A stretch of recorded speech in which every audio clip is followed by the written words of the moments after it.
Have you ever noticed how autumn trees can look magical in real life but can turn into a muddy mess on your canvas? Well, you can stop struggling with brown lifeless trees because I'm about to show you how to capture those glowing yellows and golds that make autumn paintings pop, and yes, even beginners can do this. I'm painting on an 11" by 14" linen canvas panel made by Seascape at canvaspanels.com. And if you want to get some of those, I'll put a link in the description box below. And I'm using Blue Ridge oil paints. And again, if you want to get some, I've put a link in the description box below. Now, I've sketched out my composition here on the canvas using burnt sienna mixed with a little bit of pale drying gel medium. And the first thing I'm going to do is paint all my dark values first. So value refers to how light or dark your subject is. And we'll find the darkest darks in the foreground and the lightest lights.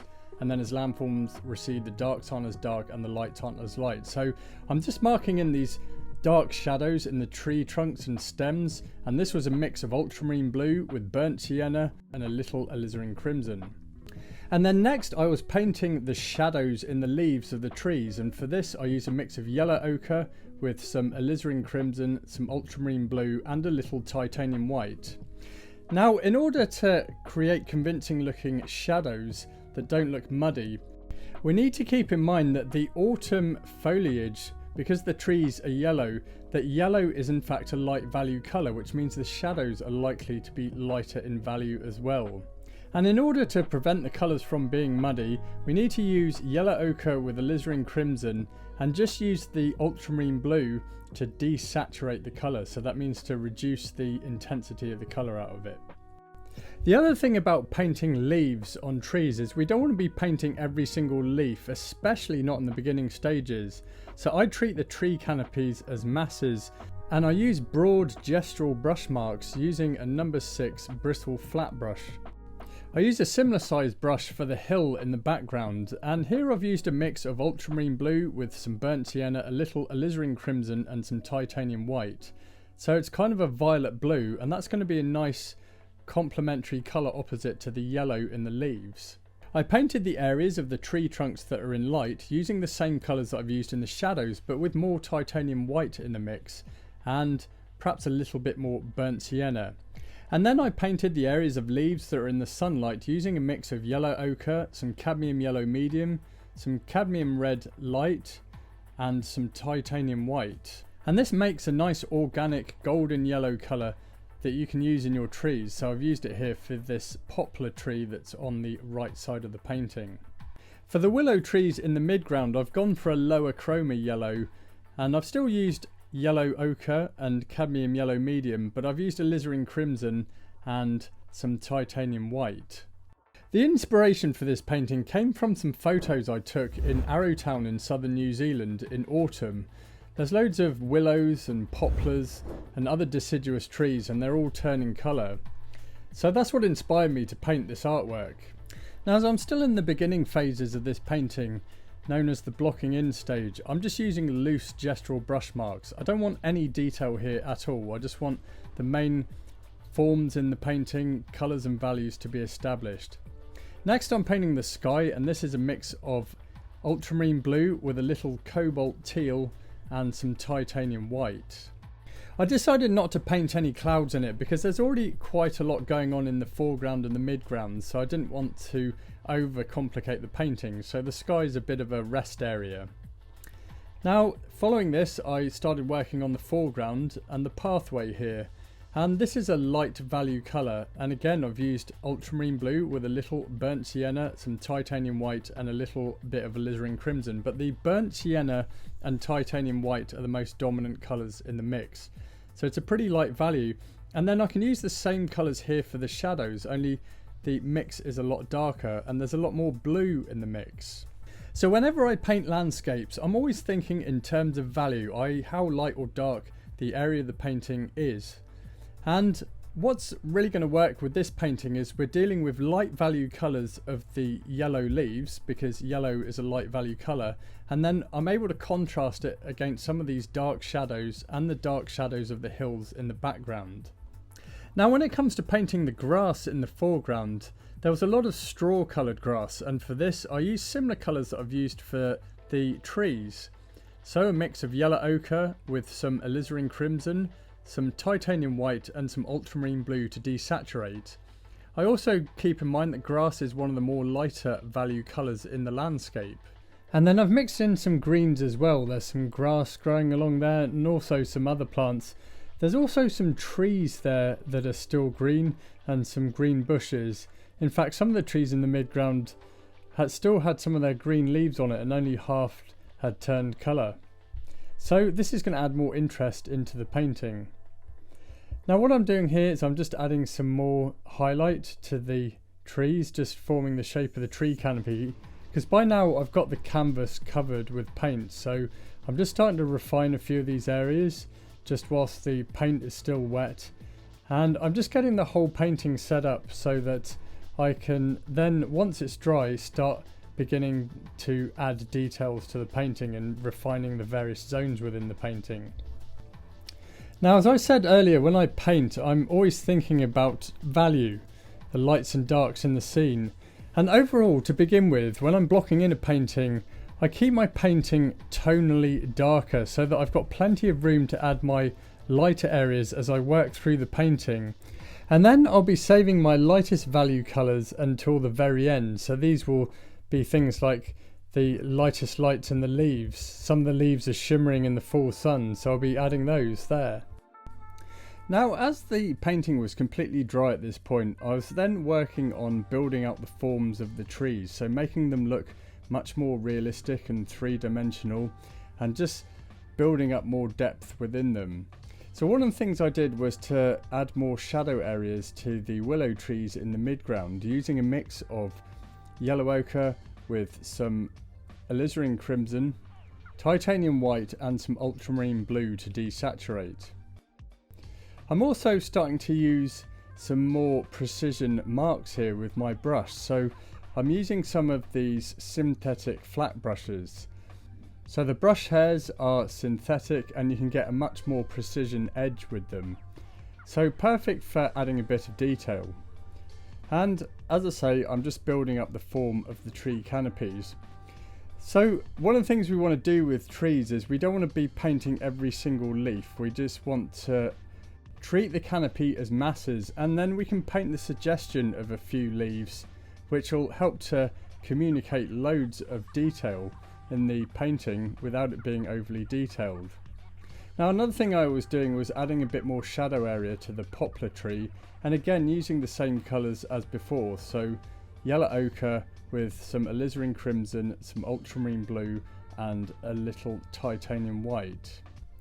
Now another secret to creating more clean looking colour, especially when you're painting autumn leaves, is to try and use less colours. So here my main colours are just yellow ochre with alizarin crimson and ultramarine blue to desaturate, and then just titanium white just to get the value that I want. Now what I was doing here was I was adding another layer of paint to the hill in the background, and I was also just softening the edges of the mountain. So one of the things we have to think about is the lines in the scene that we're painting, and often things like hills and mountains can have hard edges. So we want to try and soften those a bit because the hard edges can have such eye-carrying power. We want to try and keep the eye on the picture, so in this case the path is leading towards the willow tree in the midground, so that's helping to focus your direction. And then the poplar tree on the right and the willow tree on the left is helping to keep the eye in the picture and not going off the canvas. Now prior to starting this painting, I actually sat down with my sketchbook to design the composition, and I recommend that you do this for any studio painting that you do. Begin planning your paintings. I start off with thumbnail sketches and then I do a final pencil sketch, and I use this as my blueprint for my painting, so I've got something to refer to when I start, and it means that I know the road ahead. I'm not just going into a painting blind. In fact, I used to just start a painting from scratch without doing any prior planning, and I'd always end up running into problems and very often would have to give up on a painting, which was extremely frustrating. Now here I'm starting to build out the tree canopy, and I want to create the illusion of some leaves that are just draping down from the tree. And I'm using the same colours that I was using in the blocking stage, so a mix of yellow ochre with some cadmium yellow medium, some cadmium red light and some titanium white, but I've made the value just a little bit lighter, so I'm building up those layers of depth. It's going to help make the tree canopy more rounded. And then I'm just going back over the shadow areas just to refine the tree canopy.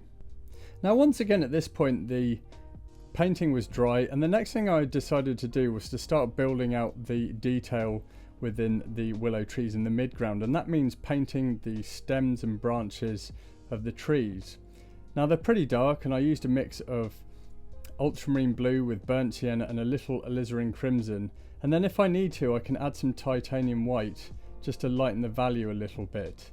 But I'm using a synthetic flat brush here to start painting in that network of stems and branches. Now if you're someone that's struggling with your landscape painting, perhaps you can't seem to paint the pictures that you imagined, or you're coming out with muddy colours every time you paint trees, or you're just having difficulty with compositions and tonal values, probably what you really need is a system to work towards. I've found that this improved my painting greatly, having an actual process to work to. And I demonstrate this in my free landscape painting blueprint.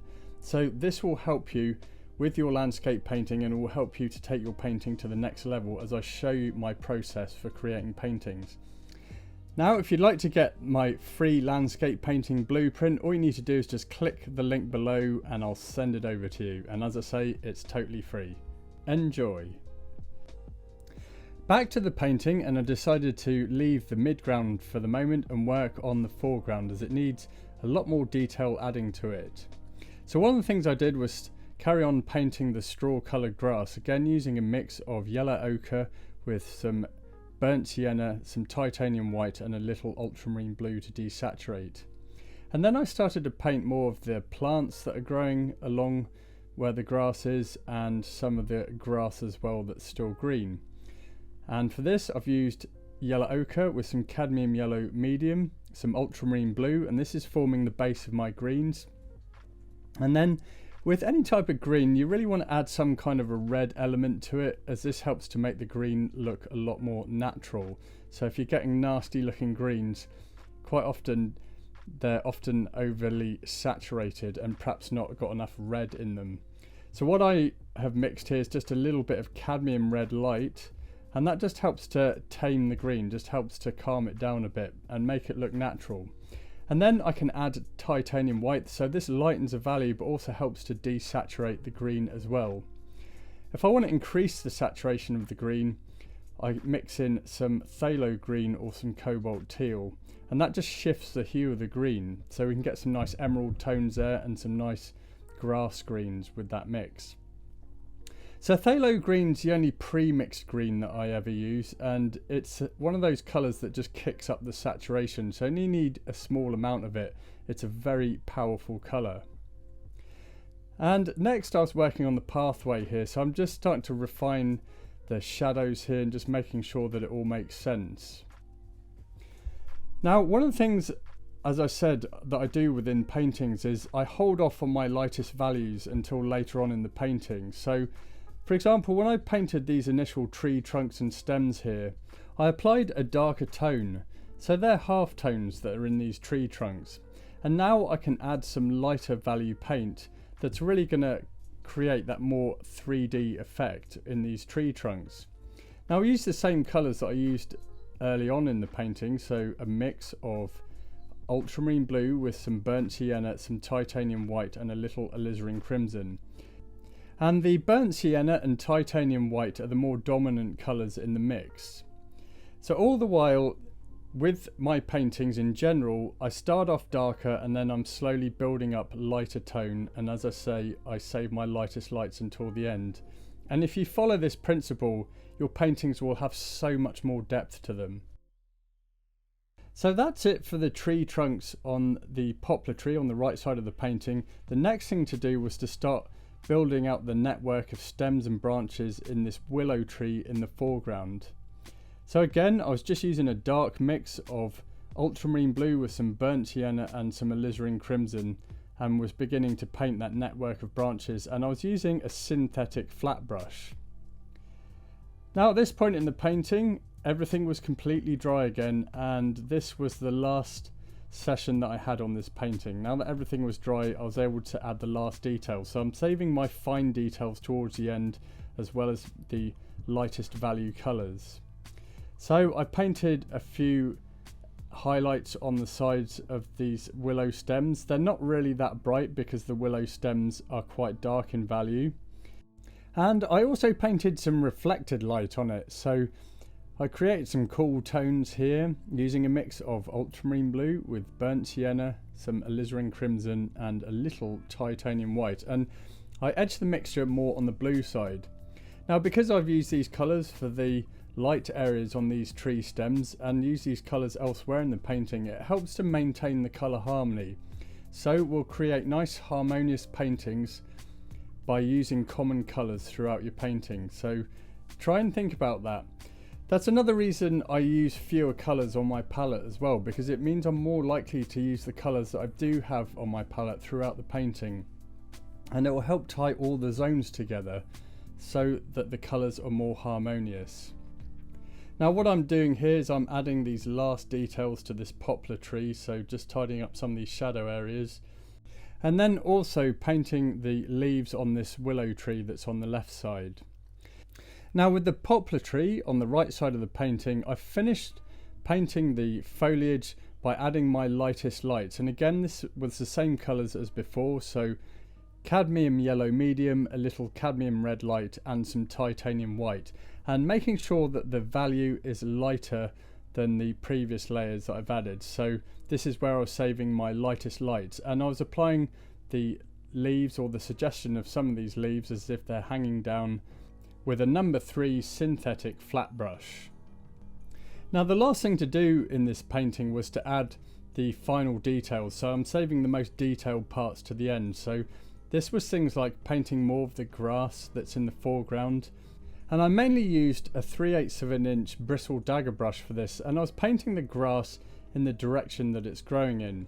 I also painted things like the suggestion of fallen leaves on the ground using different varying colour mixes that were mostly around yellow ochre, burnt sienna, alizarin crimson, ultramarine blue and titanium white.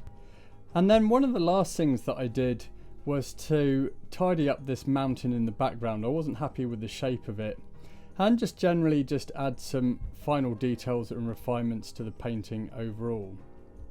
Now if you'd like to learn more about painting trees, check out this video here. I hope you enjoyed this video, and I'll see you in the next one.